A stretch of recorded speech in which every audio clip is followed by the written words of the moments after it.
Hello everyone, my self Komal Sharma from RHS college. आज की video के अंदर अपन 4 टॉपिक डिस्कस करेंगे। बोन मैरो एग्जामिनेशन, या इसको बोन मैरो एस्पायरेशन भी बोलते हैं। सैंपल कलेक्शन मेथड, CBC यानी कि कंप्लीट ब्लड काउंट, BTCT यानी कि ब्लीडिंग टाइम, क्लॉटिंग टाइम। तो स्टार्ट करते हैं वीडियो। सबसे पहले अपन देखते हैं बोन मैरो एग्जामिनेशन। अब इसकी डेफिनेशन देखते हैं कि क्या होता है बोन मैरो एग्जामिनेशन। BME यानी कि bone marrow aspiration is a procedure performed by the doctor where a special needle is inserted into the bone marrow to obtain bone marrow tissue specimen। अब इसके मेथड देखते हैं कि method कौन कौन से होते हैं। इसके 2 मेथड होते हैं, एक्सपायरेशन बायोप्सी और टर्फाइन बायोप्सी। एक्सपायरेशन बायोप्सी क्या होता है, इसकी जो नीडल होती है उसके अंदर वाइट कोर होता है। और इसकी कौन सी नीडल इसमें यूज़ की जाती है, इसमें 2 नीडल यूज़ की जाती है, स्ला नीडल और कालीमा नीडल। तो अपन इसको याद कर रख सकते हैं ट्रिक से कि कालीमा ने स्ला दी। अब दूसरी टर्फाइन बायोप्सी होती है, उसके अंदर 2 नीडल यूज़ में की जाती है। ये होती है टर्बेल नीडल और तुम सीधी नीडल, यानी कि इसको अपन याद रखें कि तुम सीधी नीडल, टर्बेल।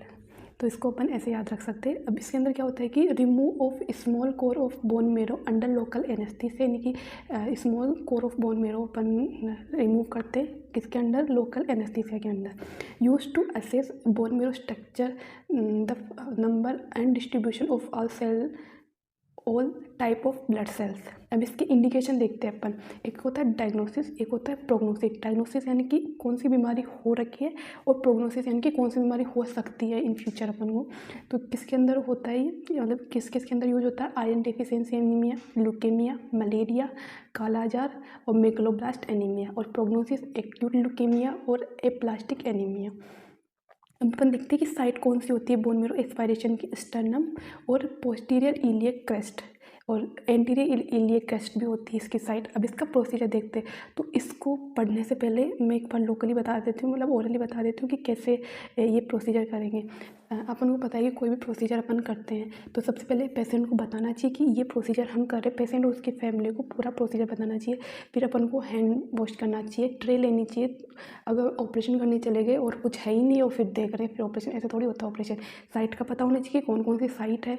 और जब भी डॉक्टर ये परफॉर्म करे तो पहले उसको कॉटन सैप से क्लीन करना चाहिए। मतलब कोई भी अपन नीडल का काम करते हैं ना, जैसे ब्लड सैंपल हो गया या फिर कोई भी IV IM कुछ भी लगाते हैं तो उसको पहले अपन कॉटन सैप से क्लीन करते हैं। फिर उसको थोड़ी देर दबा के रखना चाहिए ताकि ब्लीडिंग ना हो। और उसके बाद में मतलब कंफर्ट पोजीशन अपन को प्रोवाइड करवानी चाहिए पेशेंट को। तो अपन इसको एक बार ओरली पढ़ लेते हैं। Explain procedure to patient and family. Wash hand to reduce transmission of infection. Set up tray, open supply for physician. Position patient according to site of aspiration. अब इसके अंदर तीन तरह से अपन साइट होती है ना, 3 साइट। तो इसके हिसाब से अपन को पोजीशन देनी होती है पेशेंट को। तो इसके अंदर सबसे पहले देखते हैं एंटीरियर इलियक क्रेस्ट में कौन सी पोजीशन देते हैं। Lateral recumbent supine. Posterior iliac crest में देते हैं प्रोन और लेटरल रिकम्बेंट। अब स्टर्नम वाले में क्या होता है, इसमें क्या होता है, supine with small pillow beneath shoulders, arm at sides fit together, elevated chest and lower hand. ये इसकी पोजीशन है जो अपन को याद रखनी पड़ेगी। Physician will clear site, drape infiltrate area with local anaesthesia and obtain specimen using sterile technique. पता है कि पहले जो डॉक्टर होता है उसको अच्छे से क्लीन करना चाहिए और फिर उसके बाद में सैंपल कलेक्ट करना चाहिए। Hold pressure on puncture site for 5 to 15 minute. It prevent bleeding and haematoma formation. If child thrombocytopenia अपन आगे आने वाले टॉपिक में अपन डिस्कस करेंगे। Cover puncture site with sterile pressure dressing, protect site, यानी कि अच्छे से अपन को ड्रेसिंग करना चाहिए जब अपन ये सैंपल ले लें। Help to comfort position, put on non sterile glove, मतलब हेल्प करना चाहिए कंफर्ट पोजीशन देने के लिए पेशेंट को। और जो नॉन स्टेराइल ग्लव है उनको मतलब डिस्कार्ड कर देना चाहिए। ठीक है। अब अपन देखते हैं sample collection method. Sample collection method अपन क्यों करते हैं, क्योंकि अपन लैब के अंदर कोई भी सैंपल लेके जाएंगे तो उसको अच्छे से लेके जाएंगे ना। ऐसे नहीं कि अपन सैंपल को ऐसे लेके जा रहे हैं तो इन्फेक्टेड हो ही जाएंगे। इसलिए मेथड पता होनी चाहिए कौन कौन से मेथड होते हैं। तो सबसे पहले अपन इसका इंट्रोडक्शन देखते हैं। The result of any laboratory examination is only as good as the sample received in the laboratory. अब सैंपल कलेक्टेड इन लैब, यानी कि लैब में कौन कौन से सैंपल होते हैं वो कलेक्ट करते हैं अपन। ब्लड्स कलेक्शन करते हैं, यूरिन कलेक्शन करते हैं, CSF एनालिसिस करते, सीमेन कलेक्शन करते, स्पुटम कलेक्शन करते, स्टूल कलेक्शन करते, पेरिकार्डियल फ्लूइड कलेक्शन करते हैं। तो एक एक अपने सबसे पहले अपन देखते हैं blood collection method. Chemically blood is very complex fluid containing a large variety of substance. सबको पता है कि प्लाज्मा होता है, ब्लड सेल्स होती है। अब कलेक्शन ऑफ ब्लड यानी ब्लड का कलेक्शन अपन कैसे करते हैं? Venous blood collection, arterial blood collection and capillary blood collection. Venus anterior cubital fossa से लेते हैं, और आर्टेरियल जैसी वो ABG वगैरह करवाने के लेते हैं, और कैपिलरी जब भी अपन ग्लूकोज का या किसी की टेस्ट करवाते तब लेते हैं। अब अपन देखते हैं यूरिन कलेक्शन मेथड। अपन को ये तो मैंने पिछली वीडियो में बता रखा कि यूरिन एग्जामिनेशन उसके अंदर बता रखा पूरा, तो आप देख लेना। Urine testing provide information about disease of upper urinary tract, lower urinary tract, bladder and urethra, यानी कि यूरिनरी ट्रैक्ट के संबंधित जो भी प्रॉब्लम होती है वो बताता है। कलेक्शन कौन कौन से होता है? एक होता है बेक्ड सैंपल, यानी कि जब भी अपन हॉस्पिटल में जाते हैं तो छोटा सा बेग देते हैं प्लास्टिक का, वो। क्लीन केज, यानी कि जब भी अपन यूरिन का सैंपल लेते हैं तो क्लीन करना चाहिए। मिड स्ट्रीम वॉइड, यानी कि स्टार्टिंग का पार्ट और लास्ट का पार्ट हटा देते हैं, जो बीच का जो यूरिन होता है उसको लेना चाहिए। सुप्रा प्यूबिक एस्पायरेशन, सुप्रा प्यूबिक एस्पायरेशन से भी अपन इसको ले सकते हैं। और कैथेटर सैंपल। अब अपन देखते हैं CSF collection method. CSF analysis help to detect many disease like meningitis, encephalitis, lymphoma, multiple sclerosis. अब इसका मेथड एक है CSF का लंबर पंचर।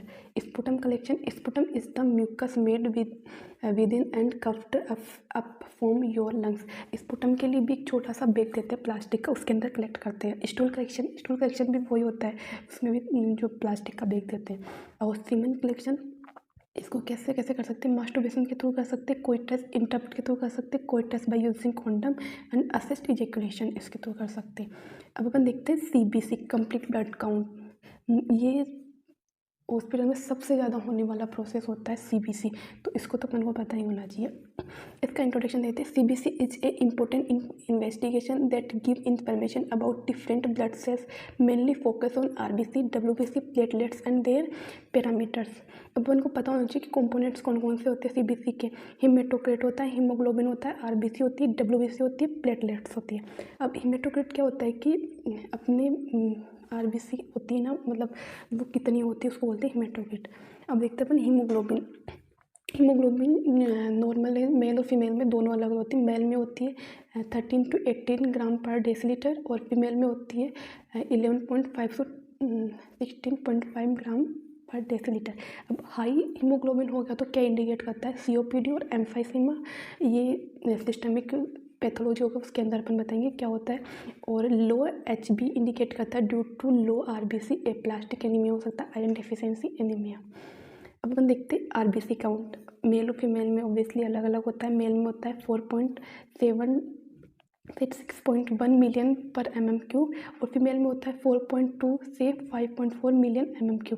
अब हाई RBC क्या इंडिकेट करती है कि पॉलीसाइथेमिया, डिहाइड्रेशन, पल्मोनरी डिजीज, ये इंडिकेट करती है। लो RBC काउंट इंडिकेट ये क्या करती है?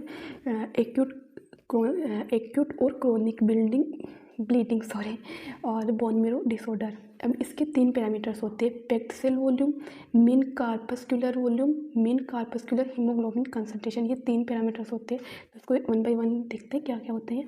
फर्स्ट अपन देखते हैं packed cell volume, percentage of RBC circulating in blood, यानी कि परसेंटेज ऑफ RBC बताता है। नॉर्मल रेंज मेल और फीमेल में अगेन अलग अलग होती है।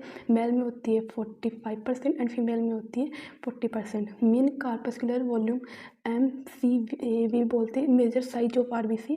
नॉर्मल रेंज इसकी होती है 80 से 100 फेक्टोलीटर, यानी कि एक वो यूनिट होती है। कार्पस्कुलर हीमोग्लोबिन कंसंट्रेशन, इसकी नॉर्मल रेंज होती है 32 से 35 ग्राम पर डेसीलीटर। हाई हो जाती है तो इसकी एक होती है सिकल सेल एनीमिया, वो डिजीज हो जाती है। अब देखते हैं WBC काउंट। नॉर्मल रेंज कितनी होती है? 4000 से 11,000 mm³ होती है पर mm³। हाई WBC काउंट इसको बोलते हैं ल्यूकोसाइटोसिस।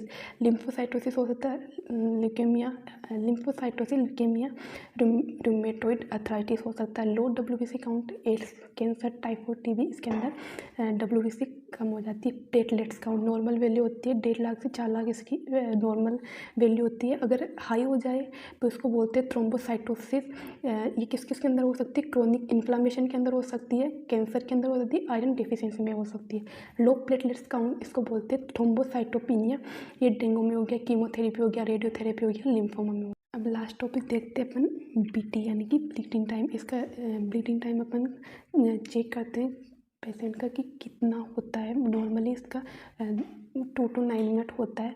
तो इसका इंट्रोडक्शन देखते हैं कि क्या होता है। It is the time taken for a standard skin wound to stop bleeding upon vessel injury, platelets adhere and form a haemostatic platelets plug.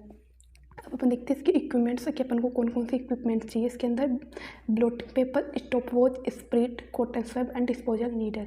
अब इसके प्रोसीजर 3 होते हैं, इसके मेथड 3 होते हैं, लेकिन जो मोस्ट कॉमन मेथड होता है वो डक्स मेथड होता है। सबसे पहले अपन नीडल वाली करें तो पता है कि अपन को क्लीन करना है स्पीड से। Finger is clean with speed, a prick is made on the finger with needle, drop of blood that comes out put on blotting paper till the blood stop coming out, this known as bleeding time.